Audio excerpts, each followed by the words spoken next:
अगर आपको ये लगता है कि मेरे जीवन में बहुत से बुरे काम किए हुए हैं और अब इन गलत कामों को सुधारने के लिए कोई भी विकल्प नहीं है, तो आपको गौतम बुद्ध के जीवन की ये कहानी एक बार जरूर सुननी चाहिए। तो चलिए कहानी को शुरू करते हैं। एक दिन गौतम बुद्ध श्रावस्ती के एक गांव में भिक्षा लेने के लिए पहुंचते हैं। जब गांव में प्रवेश करते हैं तो देखते हैं कि पूरे गांव में सन्नाटा छाया हुआ है। दूर दूर तक कोई भी व्यक्ति नजर नहीं आता। बुद्ध उस गांव के पहले द्वार पर जाते हैं और कहते हैं कि मुझे भिक्षा दो, पर भीतर से बाहर कोई नहीं आता। बुद्ध दूसरे द्वार पर जाते हैं, पर कोई दरवाजा नहीं खोलता है। तीसरे द्वार पर जाते हैं, पर उस द्वार से भी कोई व्यक्ति बाहर नहीं आता। फिर अचानक से एक दरवाजा खुलता है, जिसमें से एक व्यक्ति बाहर निकलता है।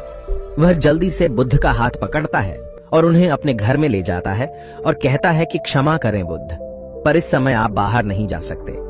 अंगुलीमाल को श्रावस्ती की सीमा पर देखा गया है। सभी गांव वाले डर के मारे अपने अपने घरों की खिड़कियां और दरवाजे बंद करके बैठे हुए हैं। बुद्ध उस व्यक्ति से पूछते हैं कि कौन है ये अंगुलीमाल और उससे इतना भय क्यों है।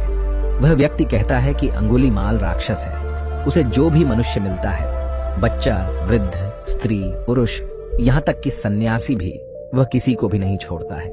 बुद्ध उनसे पूछते हैं कि वह धन के लालच में ये सब करता है क्या। वह व्यक्ति कहता है कि नहीं, उसे धन का कोई लालच नहीं है। वह जब भी किसी आदमी को मारता है तो उसकी उंगली काटकर अपने गले की माला बनाता है। इसीलिए उसका नाम अंगुलीमाल पड़ गया है। और ये भी सुना है कि जब उसके गले की माला में 100 उंगलियां पूरी हो जाएगी तो उसकी विनाशक शक्तियां और भी ज्यादा बढ़ जाएगी। बुद्ध कहते हैं, आभार हो आपका जो आपने मुझे उसके बारे में बताया। फिर वह व्यक्ति बुद्ध से कहता है कि कृपा कर आप बाहर न जाइए, क्योंकि वह आप पर भी वार कर सकता है। बुद्ध कहते हैं, भय से अपनी राह छोड़ दो। ऐसा मैंने कभी नहीं किया। मुझे भिक्षा मांगता देख जन जन के हृदय में अंगुलीमाल का भय कम होगा। फिर वह व्यक्ति कहता है, नहीं बुद्धा, मत जाइए, वह बहुत ही ज्यादा खतरनाक है। बुद्ध कहते हैं कि वह खतरनाक नहीं, बल्कि वह दुखी है और मुझे उसके पास जाना होगा, क्योंकि उसे मेरी जरूरत है। इतना कहते हुए बुद्ध उस व्यक्ति के पास से चले जाते हैं। कुछ दूर चलने के बाद बुद्ध वन में प्रवेश करते हैं। वन में चारों ओर एक सन्नाटा छाया होता है। दूर दूर तक न तो कोई मनुष्य न कोई पशु पक्षी दिख रहा होता है, पर गौतम बुद्ध अपने मार्ग में आगे बढ़ते रहते हैं। अचानक बुद्ध के सामने अंगुलीमाल आकर खड़ा हो जाता है। उसका अवतार इतना डरावना है कि कोई भी व्यक्ति उसे देखकर ही भयभीत हो जाए। उसके गले में उंगलियों की माला होती है, चेहरा और हाथ रक्त से भरे होते हैं और शरीर बलशाली होता है। उसका अवतार इतना भयानक होता है कि किसी भी साधारण व्यक्ति के प्राण तो उसे देखते ही निकल जाए, पर बुद्ध पर अंगुलीमाल के डरावने अवतार का कोई असर नहीं होता है। बुद्ध थोड़ी देर तक एक शांत मुस्कुराहट और ठहराव के साथ अंगुलीमाल की तरफ देखते हैं, फिर बिना उससे कुछ भी कहे उसकी बगल से निकलकर अपने मार्ग में आगे बढ़ जाते हैं। बुद्ध को ऐसा करते देख अंगुलीमाल को यह समझ नहीं आता है कि उसके साथ ये हो क्या रहा है। वह मन ही मन सोचता है कि मुझे देखकर लोग या तो भाग जाते हैं या मुझे देखकर मर जाते हैं या मुझसे अपने प्राणों की भीख मांगने लगते हैं। मैंने कई सन्यासियों को भी मारा है, पर मैंने आज तक कोई ऐसा व्यक्ति नहीं देखा जो मुझे नजरअंदाज करके अपने मार्ग में आगे बढ़ जाए। या तो इसने मुझ पर ध्यान नहीं दिया होगा, या फिर हो सकता है कि ये देख ही ना सकता हो, पर मुझे इससे क्या मतलब, मुझे तो अपने गले की माला पूरी करनी है। अंगुलीमाल बुद्ध को आवाज लगाता है, ऐ साधु रुक। फिर भी गौतम बुद्ध अंगुलीमाल को नजरअंदाज करते हैं और अपने मार्ग में आगे बढ़ते रहते हैं। अंगुलीमाल बहुत ज्यादा क्रोध में बुद्ध को आवाज लगाता है, ऐ साधु रुक। फिर भी गौतम बुद्ध अंगुलीमाल को नजरअंदाज करते हैं और अपने मार्ग में आगे बढ़ते हैं। अंगुलीमाल तीसरी बार ज्यादा क्रोध में होकर आवाज लगाता है, साधु रुक। बुद्ध रुकते हैं। अंगुलीमाल बुद्ध के पास जाता है और कहता है कि मेरे आदेश देने के बाद भी तू रुका क्यों नहीं। फिर बुद्ध कहते हैं, मैं तो बहुत पहले ही रुक चुका हूँ, तुम ही चलते जा रहे हो। अंगुलीमाल ये समझ ही नहीं पाता है कि बुद्ध क्या कह रहे हैं, पर वह इतना जरूर समझ जाता है कि सामने खड़ा व्यक्ति उससे थोड़ा भी नहीं डर रहा है। अंगुलीमाल बुद्ध को डराने के लिए चिल्लाकर पूछता है, साधु मुझसे भय नहीं लग रहा है क्या, मैं आदिमानव हूँ। बुद्ध कहते हैं कि नहीं, तुम मानव हो। बुद्ध की ये बात अंगुलीमाल के मन पर लगती है।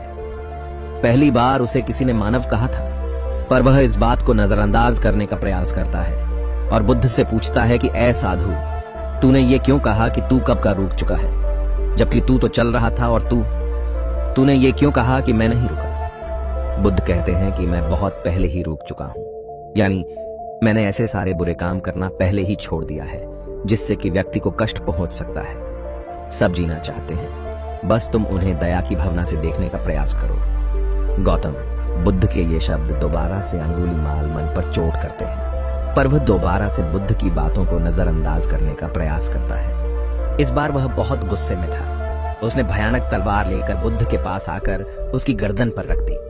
उसका मतलब था कि वह पहले जैसे लोगों की हत्या करने का इरादा कर रहा है। उसने बुद्ध से जोर से चिल्लाकर कहा, मानव में कोई प्रेम नहीं है, न कोई दया है, सब छल और धोखा है। मैं सबको मार डालूंगा और किसी को बचने नहीं दूंगा। बुद्ध ने उससे कहा, तुमने बहुत लोगों को दर्द दिया है। बुराई और क्रूरता इंसान की अज्ञानता के कारण होती है। ईर्ष्या, द्वेष, मोह और माया, ये सब भी अज्ञान से उत्पन्न होते हैं। लेकिन कुछ लोग ऐसे भी होते हैं जिनके अंदर दया और समझ की एक प्रकार की रोशनी जागती है। अंगुलीमाल, अगर इस जीवन में तुम क्रूर और निर्दयी हो तो दयालु भी हो सकते हो। तुम्हें अपनी आंखों से उस अंधकार की पर्दा हटाना होगा जिसने तुम्हें केवल बुराई ही दिखाई। तीसरी बार जब बुद्ध के शब्दों ने उसके दिल तक पहुंचे, अंगुलीमाल ने खुद पर काबू पाया। उसे समझ में नहीं आया कि पहले क्यों वह इतना अशक्त महसूस कर रहा था। वह कोशिश करता है कि वह गुस्सा करे, पर वह नहीं कर पाता। वह बड़ी हिम्मत से अपने क्रोध को दिखाकर बुद्ध के सामने आता है। वह कहता है, तुम और अन्य लोग मेरी तरह नहीं हो। बुद्ध उससे कहते हैं कि सब लोग एक समान होते हैं, बस वे जागरूक होते हैं और यह सिद्ध कर रहे हैं कि सभी में जागरूकता की क्षमता होती है। उसका मार्ग क्रूरता को दया में बदल देता है। अंगुलीमाल, तुम वर्तमान में घृणा की दिशा में चल रहे हो। बस यहां रुको। तुम में यह शक्ति है कि तुम दया की ओर बढ़ सकते हो। ऐसा सुनकर अंगुलीमाल की तलवार उसके हाथों से गिरकर जमीन पर आती है। उसकी आंखों से आंसू बहने लगते हैं। कितना समय तक कोई बुद्ध को अनदेखा करेगा? अंगुलीमाल रोते हुए बुद्ध से पूछता है कि क्या वह वही है जिन्हें लोग बुद्ध कहते हैं, जो लोगों को मुक्ति के मार्ग पर चलना सिखाते हैं? हाँ, मैं वही हूं। मैं तुम्हें मुक्ति के मार्ग पर ले जाना चाहता हूं। तब अंगुलीमाल कहता है, पर मैं अब बहुत दूर चला गया हूं। मैंने बहुत सारी हत्याएं की हैं, बहुत बुरे काम किए हैं। मैं अब चाहकर भी वापस नहीं आ सकता और मेरा वापस लौटना असंभव सा लगता है। लेकिन बुद्ध कहते हैं कि कुछ भी असंभव नहीं है। जब तुम जागते हो तभी सुबह होती है। अंगुलीमाल कहता है, मैं अब फिर से अच्छे काम करने का मार्ग नहीं चुन सकता। बहुत वक्त बीत चुका है। बुद्ध कहते हैं, तुम में वो समझ है कि जो तुमने अब तक किया वो गलत था। इसका मतलब है कि तुम जानते हो कि क्या अच्छा और क्या बुरा है। जब से तुमने अच्छे काम करना शुरू किया है, तब से तुम्हारा नया जीवन शुरू हो गया है। फिर अंगुलीमाल कहता है, मैं चाहे जितने भी अच्छे काम कर लूं, लोग मुझे वैसे ही देखेंगे और मेरी बदली हुई दिशा की वजह से मुझे शांति नहीं मिलेगी। बुद्ध कहते हैं कि अंगुलीमाल, अगर तुमने हिंसा के रास्ते को त्याग दिया तो मैं तुझे सही दिशा में ले जाऊंगा, तुझे रक्षा करूंगा और तुझे लोगों की आलोचना से बचाऊंगा। तू बस पहला कदम उठा। अंगुलीमाल पूछता है, क्या ऐसा हो सकता है? बुद्ध कहते हैं, बिल्कुल हो सकता है। उसी दिन से अंगुलीमाल बुद्ध के चरणों में गिरकर बिना खड़े होते हुए कहता है कि मैं आपके शिष्य बनना चाहता हूं। बुद्ध कहते हैं कि मैं शिष्य नहीं बनाता, व्यक्ति खुद ही मेरे संग से जुड़ जाता है। तब अंगुलीमाल बुद्ध के भिक्षु बन जाता है। चैनल को सब्सक्राइब जरूर करें। नमो बुद्धाय।